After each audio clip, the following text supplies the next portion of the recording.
I made an observation a while ago that artistic directors often tend to speak in utopian terms.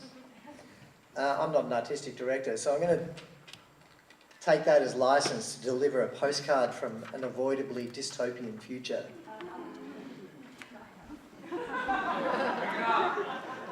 Dear past, how does it go?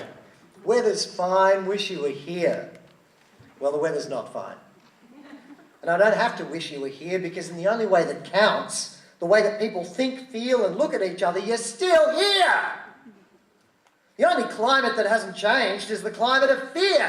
I can remember examining the daily cultural narrative over where you are past. I had a look in the newspaper. And the only ongoing story that came out of government was that you get punished if you try to change things or stand up for what you believe in.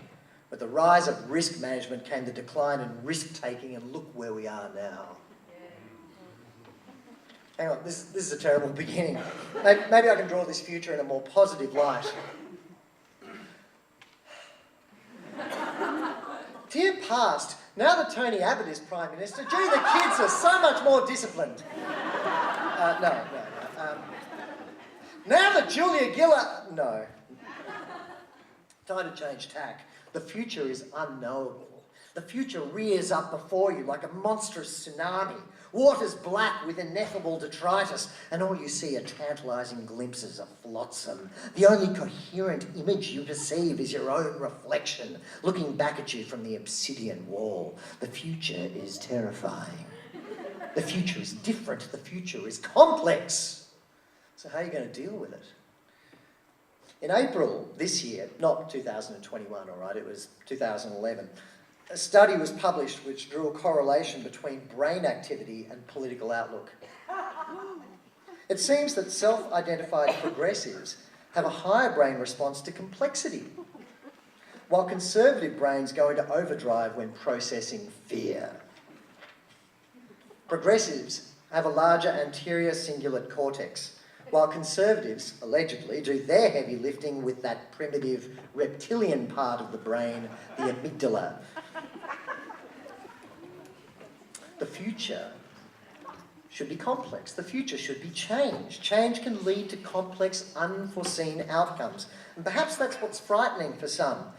Where am I going with all of this? Well, while progressive may commonly be understood to be the opposite of conservative, the same isn't true for fear versus complexity. Fear is not the opposite of complexity.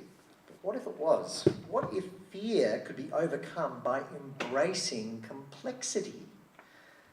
What does this all have to do with the theatre sector in 2021? And he's nodding her head. She's saying, yeah, what does it have to do? No, she's shaking it. Well, for me, complexity is diversity.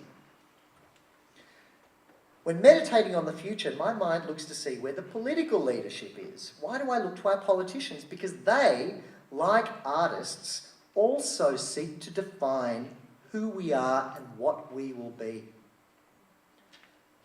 They also wrestle to shape the national imaginary, though they never seem to do it with the wit and charm that the least of us has. Being a leader is about acknowledging your own role in implementing change. And this is what I see the sector doing. Now, almost 100 years ago now, 100 years ago from 2021, Victor Shklovsky, who is a cheeky Russian theatre critic and pamphleteer, he said, "I too have no idea what to do with the theatre. But maybe all of us should have an idea of what we want the theatre to do with us."